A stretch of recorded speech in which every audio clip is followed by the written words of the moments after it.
I had an affair with my husband's childhood friend, and now I'm dealing with the consequences of my actions. Karma has hit me hard, and it's more punishing than I could ever express. They say karma is a tough teacher, and I'm starting to grasp the truth behind that saying. I made choices that exceeded what I should have, and now I'm facing the repercussions of my regrettable deeds. Cheating alone is bad enough, but when it involves a close friend, it's a whole new level of wrong. I find myself in this painful situation, burdened by the shame I've brought upon myself. Temptation is a powerful force that can challenge even the strongest of wills. Resisting something right in front of you takes immense self-discipline, and sadly, I succumbed to the temptation that was right in front of me, leading to a taboo I deeply regret. My story isn't a typical one, and my infidelity didn't happen overnight. It was a culmination of months, or perhaps even years, in the making. Before I delve further, let me provide some background about myself and my husband. I'm Christina, a 29-year-old makeup artist, and I've been married to Andrew, a 31-year-old accountant, for over 3 years. I first met Andrew when his sister hired me for a makeup session during her visit to New York. She wanted to celebrate her birthday with a photo shoot, so she booked me as her makeup artist based on a recommendation. Andrew wasn't home for most of the day and only returned when I had finished the makeup. He greeted me casually before heading upstairs. I felt quite shy when I saw him because Andrew was undeniably attractive. Before I continue, it's important to note that I also met Andrew's childhood friend when I came to do his sister's makeup. However, that story is forthcoming. I'm the type of woman who appreciates men that don't openly display their interest in me. I prefer men who behave as though they're not particularly interested. Yes, Reddit users, I understand that it may sound peculiar, but it's accurate. That's the kind of individual I am. On that day, when I observed how nonchalant Andrew was when he greeted me, I became fond of him. He appeared exceedingly fatigued and immediately retreated to his room. His sister is a rather cheerful person, and she informed me about her brother's diligent work ethic. She mentioned that he often returns from work late and exhausted. However, on that specific day, Andrew arrived home at 5 p.m., and that's when I had the opportunity to see him. I had already finished applying makeup, and the photographer was already at the house to take pictures. I had no other reason to remain, but when I caught sight of Andrew, I knew I couldn't leave. Yes, I was attracted to him from the moment I saw him. I don't mean it was love at first sight, but rather a sudden and whimsical attraction. Even now, as I reflect on it, I can't deny that my husband is genuinely handsome. It's no surprise that I felt drawn to him on that very first day. So, my fellow Reddit users, that attraction led me to make a rather foolish decision. I asked his sister if I could stay behind just to see how the pictures turned out and to assist with makeup touch-ups if necessary. Yes, I was that eager to capture Andrew's attention. The astonishing part is that Andrew took an eternity to emerge from the house that day. The photographer was nearly done with the pictures by the time I finally spotted Andrew making his way out. Imagine waiting for hours to see someone, and when they finally stand before you, all sense of reason seems to vanish. I couldn't muster the courage to approach him and strike up a conversation. Instead, it was his sister who took the initiative and asked if I had a crush on her brother. I initially tried to evade the question, but eventually I gave in and decided to be honest. She seemed excited about the idea of me being interested in him, but she also expressed a hint of sympathy for me. When I inquired why she felt sorry, she explained that Andrew was already in a committed relationship with a girlfriend. My fellow Reddit users, I felt genuinely heartbroken upon hearing this news. I know it may sound strange to be heartbroken when you haven't even dated the person, but it hit me hard. Have you ever had a crush on someone who was already in a relationship? It's a terribly painful feeling. What really got to me was the fact that I had spent hours waiting for him, hoping to start a conversation, only to learn that he was seriously involved with someone else. As a makeup artist, I couldn't help but calculate the amount of money I could have earned during the time I wasted daydreaming about someone I had barely met a few hours earlier. Since I no longer had a reason to stay, I packed up my makeup supplies and prepared to leave. That's when Andrew's sister did something that took me by surprise on many levels. She called her brother at the last minute and asked him to come and see me off. Yes, she actually did that. I was so embarrassed that I tried to subtly indicate that I wasn't interested in this gesture, but she paid no attention to my hints. Andrew, looking weary, walked over to us with a smile on his face. He complimented my makeup skills and said goodbye. Before heading back into the house, his sister made a comment about my crush on him. I swear, Reddit users, I wish the ground would swallow me up at that moment. Initially, Andrew thought his sister was just teasing, but when he saw my expression, he realized she was telling the truth. The situation felt incredibly awkward, and I wanted nothing more than to escape it. So I quickly left and headed home. 3 months later, I received a text from Andrew's sister.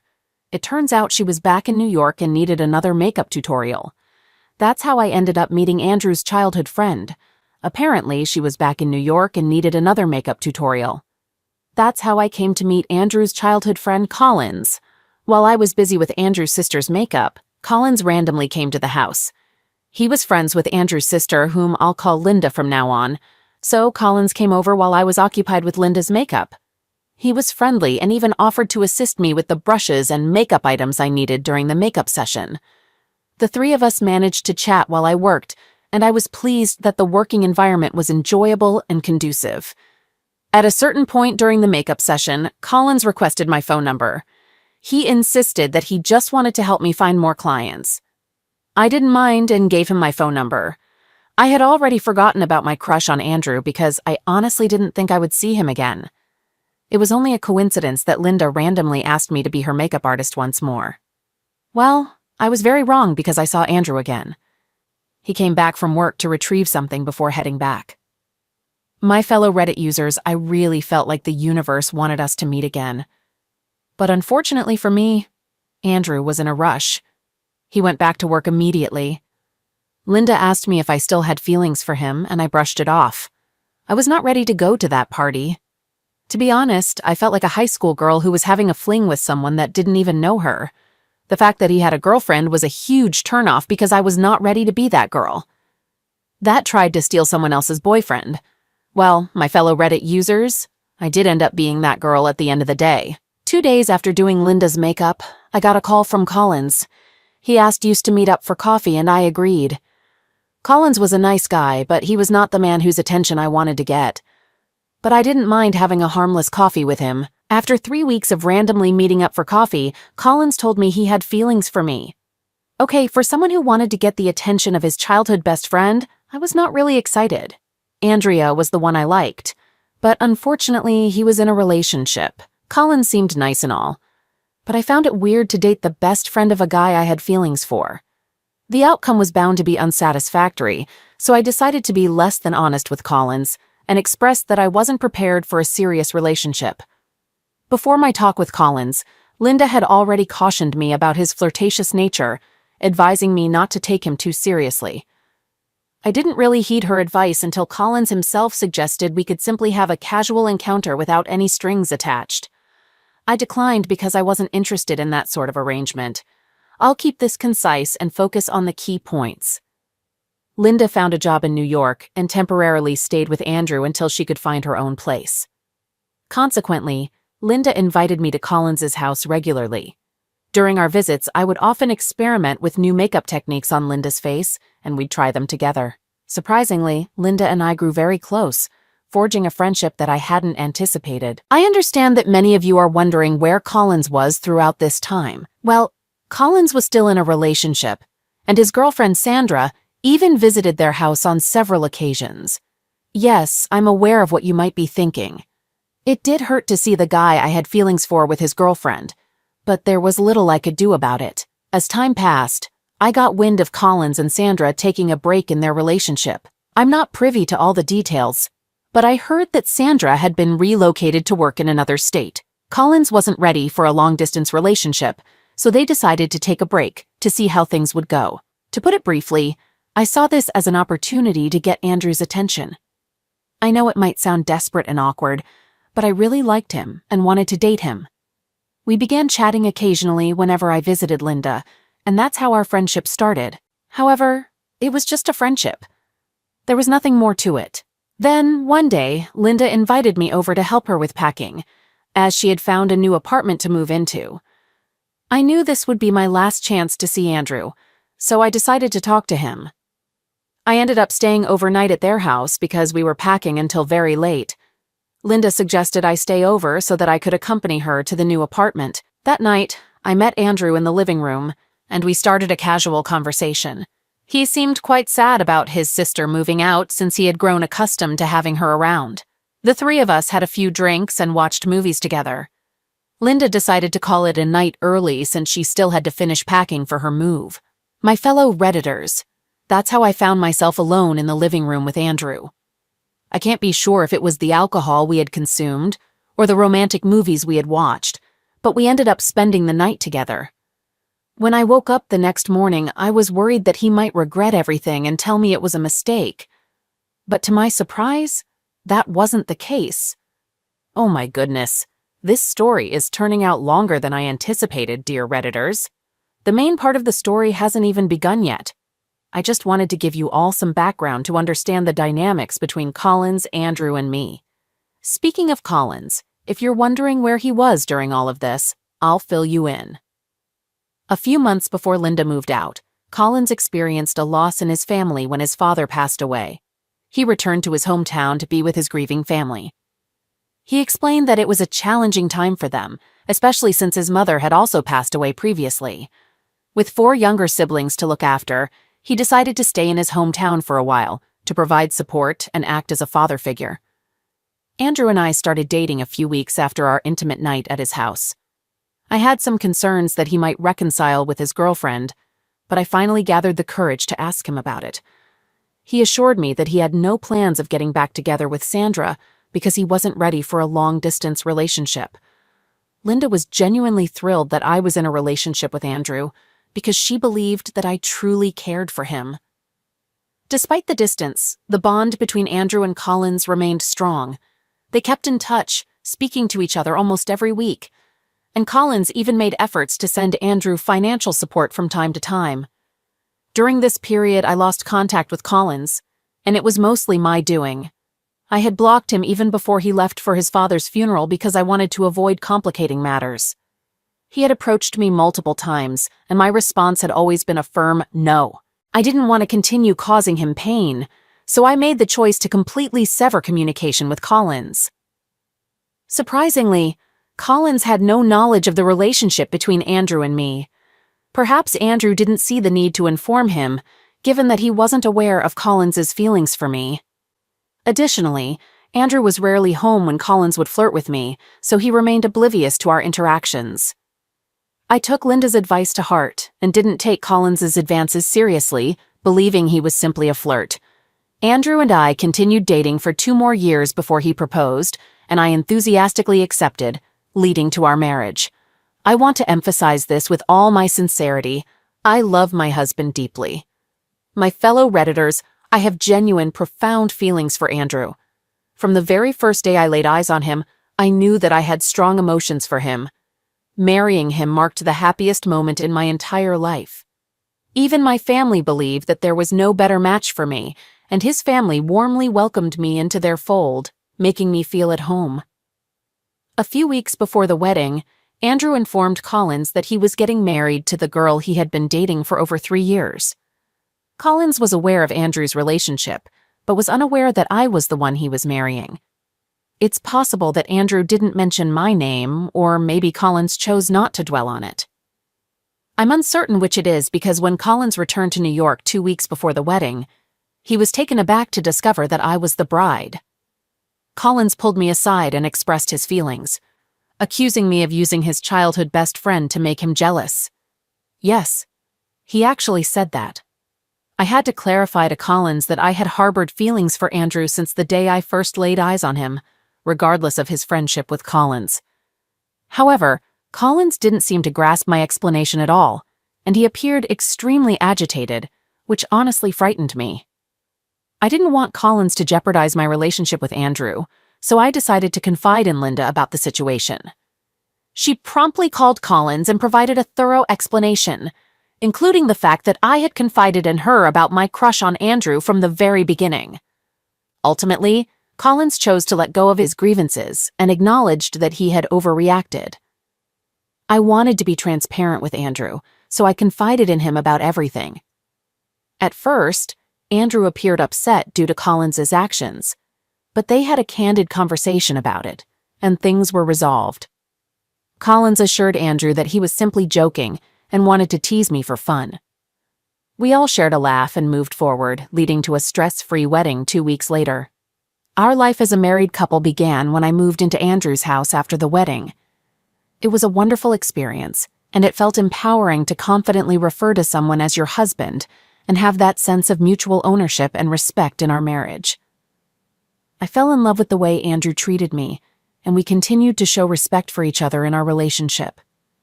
I continued my job as a makeup artist, staying busy, while Andrew was also occupied with work. However, we managed to find time for occasional dates and trips, and everything seemed perfect. I never imagined that I'd find a reason to come to Reddit and share how my marriage took a dramatic turn, all because of me. Yes, it was my responsibility. While others played a role, the ultimate decision to succumb to temptation rested with me. I got carried away, and I've now jeopardized everything that Andrew and I worked so hard to build. I cheated. I cheated on my husband, something I never thought I would do. I never imagined it would come to this point, and now I deeply regret letting anything come between me and my husband. If you're thinking Collins played a part in this, you're correct. However, you probably wouldn't have guessed that Sandra, his ex-girlfriend, also played a role, right? Well, Sandra is very much entangled in this situation. So, in a way, everyone involved shares some responsibility, but ultimately, the blame falls on me. As for Andrew, I can't say he's entirely blameless. One day, Linda urgently invited me to her apartment, and it caught me off guard. Prior to that, Linda had often invited me over for various reasons, and our friendship had remained strong. When I arrived at her place, she was visibly anxious, so I inquired about the issue. Linda informed me that an unexpected guest had returned to New York, and that guest was Sandra. In a typical relationship, one's husband's ex-girlfriend shouldn't be a major concern. In my particular case, this situation bothered me significantly. The fact that Sandra and Andrew had been in a deeply committed relationship, and their breakup was solely due to long-distance work-related challenges, raised concerns for me. Their separation wasn't prompted by a loss of love or similar issues, but rather the difficulties of maintaining a relationship from afar. It truly scared me, and I dreaded the possibility of Sandra attempting to reconcile with him. There was a strong likelihood she would make an effort, and I was well aware of it. I understood that even Andrew's marriage wouldn't necessarily deter her if she desired to be with him. Linda tried to reassure me, but my anxiety had already spiraled out of control. I genuinely believed my marriage was in jeopardy, but Linda helped me realize I was overreacting. She advised me not to dwell on it too much, and informed me simply to prevent me from overreacting later. We all know that some things are easier said than done, and my situation was no exception. I had a lot on the line, so I decided to return home and gather my thoughts. That day, I struggled to sleep. I was desperate to find out if Andrew was aware of Sandra's return to New York. My fellow Redditors, I cannot adequately convey how uneasy I felt that night. It had reached a point where even Andrew noticed that I wasn't myself. He inquired about my well-being, and I told him I had something on my mind but insisted it wasn't a significant concern. Andrew didn't buy my explanation, though. Despite his exhaustion from a long day at work, he insisted I share what was troubling me before going to sleep. When I finally revealed that Sandra had returned to New York, Andrew didn't appear surprised. Yes, Redditors, it seemed Andrew had knowledge of Sandra's arrival. If I was anxious before, this knowledge only heightened my anxiety. I questioned him about how he knew, and he disclosed that she had recently reached out to him and asked to meet for coffee. Let me be clear. I'm not sure if I might sound paranoid or overly dramatic, but I didn't take his words lightly at all. Any woman would likely be upset if she discovered her husband's ex-girlfriend had invited him for coffee. In my situation, I felt even more apprehensive. I was well aware of their history, and I knew that they hadn't faced significant issues during their previous relationship. I'm not one to keep my feelings to myself, so I immediately expressed to my husband that I didn't want him to meet with Sandra. He inquired about the reason, and I openly shared my concerns. We had never kept secrets from each other, so I felt at ease expressing my unhappiness about Sandra's return. In typical fashion for men in such situations, he reassured me and tried to convince me that there was nothing more to his meeting with Sandra. He insisted she was still his friend, and he simply wanted to catch up with her. I didn't want to appear overly protective, so I didn't press the matter further. He did have a valid point since they had known each other long before I came into the picture. I did, however, ask him to promise that he'd return within an hour, which he did. I won't deny that I still had lingering worries. A week later, they had their coffee meetup, and we carried on with our lives. Yet I couldn't shake the feeling that Sandra was persistently trying to contact Andrew. My suspicion grew due to the frequent, sudden phone calls he received. He'd either silence his phone or abruptly end the calls. But I sensed something was amiss. I managed to suppress my suspicions for another 3 months, until an unexpected turn of events occurred. Collins returned to New York with his siblings. He had accumulated enough savings in his hometown over the years, so he decided to come back to New York with 2 of his siblings. I hadn't anticipated Collins's return at all, and it genuinely caught me off guard. At this point, I felt like all the issues from my past were resurfacing. To clarify, I had never been in a romantic relationship with Collins. We were simply friends, and I had declined his advances. We had moved past that, and he had even attended my wedding. There shouldn't have been any cause for concern, but I was increasingly distressed. My unease was compounded by the fact that Sandra seemed to be persistently reaching out to my husband. I had seen her missed calls on his phone, and it appeared that, despite Andrew's attempts to ignore her advances, she was still pursuing him. I knew it was only a matter of time before he might give in, or her actions would escalate. I discussed my concerns with Linda, and she reassured me that Andrew would never betray me. I placed my trust in her words and attempted to calm my anxieties. Unexpectedly, Collins became a source of annoyance. Given his deep, long-standing friendship with my husband, it made sense that he started visiting our home more often. Initially, he brought his siblings along, emphasizing how he was playing a significant fatherly role in their lives. Andrew didn't seem bothered by Collins's frequent visits, likely due to their strong bond. You've probably heard stories about women accused of driving a wedge between their husbands and their friends or family members. I was determined not to be that kind of wife and avoid any such accusations. Consequently, I made a sincere effort not to let my discomfort with Collins's visits show. I didn't want to suddenly inform my husband that I no longer wanted his best friend around our house. Collins, however, took my silence as an endorsement. He began visiting even more frequently and helping himself to food from our refrigerator without asking. While he technically didn't need to ask, as I was just his friend's wife, it was clear he did these things to provoke me and potentially strain my relationship with my husband. My intention was to handle everything with maturity and reasonableness. One day, I decided to discuss the situation with my husband, informing him about Collins's behavior, which I found disagreeable.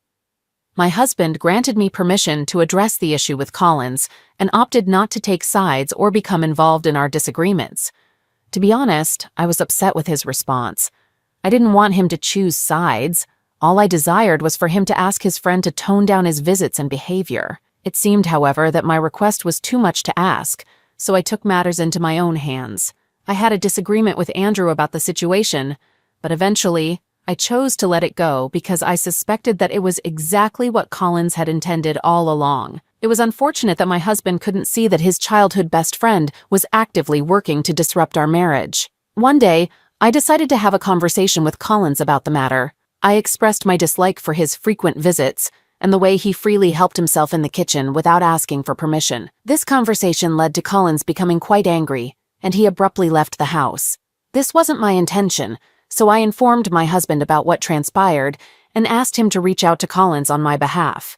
I had blocked Collins's phone number, and I had no intention of unblocking it. My emotions were running high, and I was feeling very frustrated. It seemed like my husband was inclined to side with Collins, so I reached a point where I decided to stop concerning myself with Collins's presence. I allowed him to do as he pleased, especially since the actual homeowner, my husband, didn't seem to mind. I chose not to discuss the matter with Linda because I didn't want to keep bothering her with every little disagreement between my husband and me. I aimed to handle the situation independently without burdening her. By that point, I had completely forgotten about Sandra and her presence in New York. She didn't even cross my mind, nor did I consider that she might still be attempting to contact Andrew. However, one day, something happened that I couldn't quite comprehend. That was the same day I made a regrettable mistake by cheating on my husband with Collins. I still feel remorseful about every detail of that day, but all I can do now is drown in self-pity. On that particular day, it was raining heavily, and the rain had been persistent since the previous night. Andrew had managed to leave for work when the rain temporarily stopped. After he departed, Collins suddenly showed up at our doorstep, explaining that he had forgotten his work file at our place. Indeed, he showed up that frequently, almost resembling a tenant in our home. After retrieving his work file, he inquired if he could stay for brunch. I was well aware that this was his way of cornering me. Refusing would likely lead him to concoct stories to tell Andrew. I obliged and served him brunch, and as he ate, the rain resumed, heavy and unrelenting. It seemed like the rain had no intention of letting up. Given the inclement weather, Collins couldn't safely drive back. I became genuinely concerned about the prospect of Collins being stuck late into the day due to the heavy rain. I didn't want him out in such weather for too long, both for his safety and the nagging suspicion that Sandra might attempt something. Part of me questioned whether I was overreacting, but I needed to ensure everything was above board. Consequently, my fellow Redditors, as it neared 5 p.m., I placed a call to my husband, who informed me that driving in the weather was practically impossible. He anticipated arriving home late. This heightened my concern, especially since Collins couldn't leave either. To calm my nerves, I retreated to my room, took a hot bath, and changed into my pajamas. Hunger gnawed at me, and I knew Collins must be hungry as well. I hadn't prepared a proper meal in the afternoon, only snacking. I hadn't expected him to stay for such an extended period. After preparing dinner and offering it to him, I remained in the living room, watching a movie. I wanted to be present when my husband returned and didn't wish to doze off before his arrival. Furthermore, I felt uneasy about leaving Collins alone in the house with my husband while I retreated to my room. I didn't entirely trust him not to snoop around our belongings. Collins chose to stay in the living room and join me in watching the movie. Initially, it was silent, and neither of us attempted to strike up a conversation. However, after a while, Collins began to inquire about my makeup business, and that's when our conversation started. We engaged in conversation about various life topics and random subjects.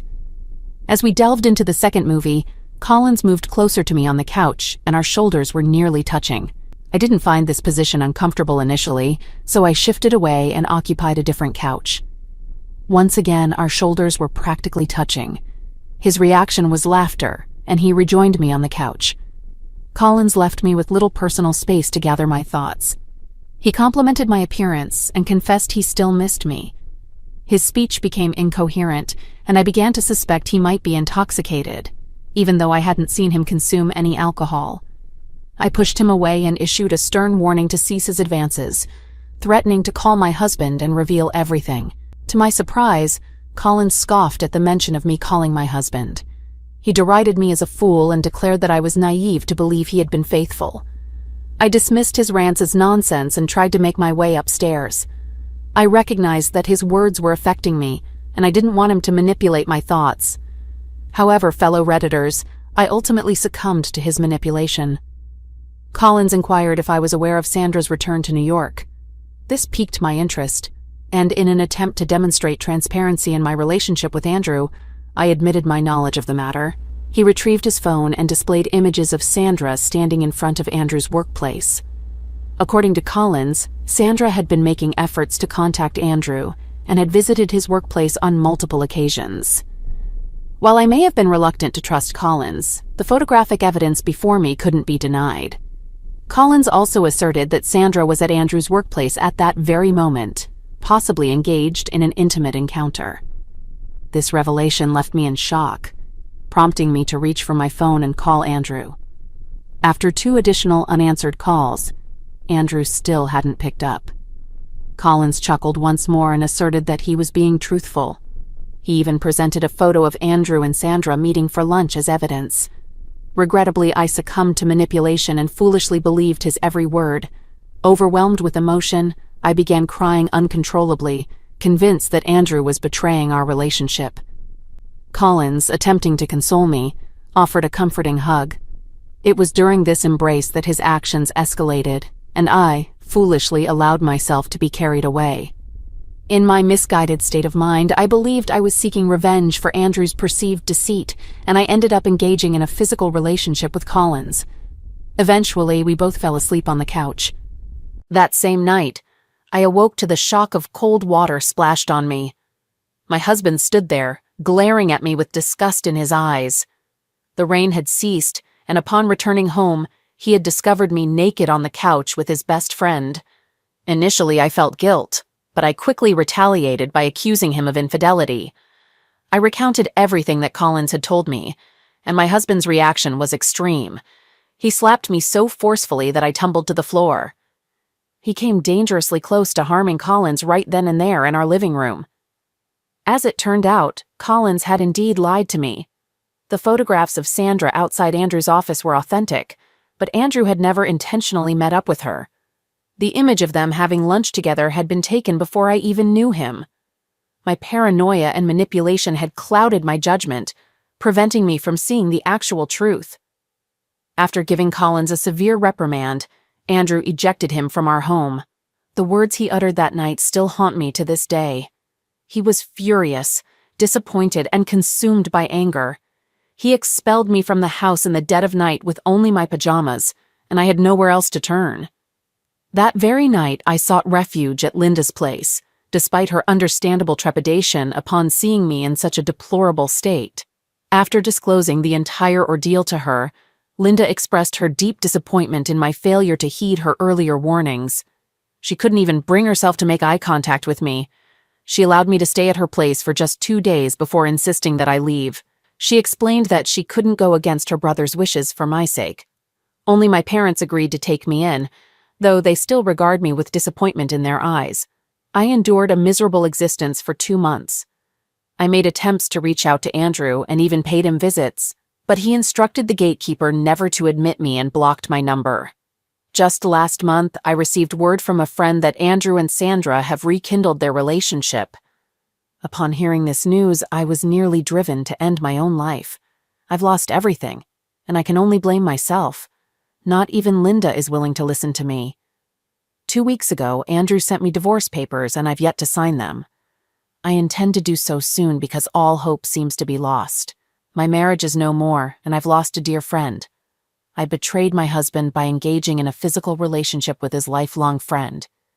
Even though I was led to believe he was unfaithful, 2 wrongs don't justify each other, and I should never have sought revenge through infidelity. In the end, he wasn't unfaithful at all. It was all a ruse. Perhaps I was meant to learn my lesson the hard way. I am responsible for everything, and I deeply regret my actions. I have destroyed everything with my own hands.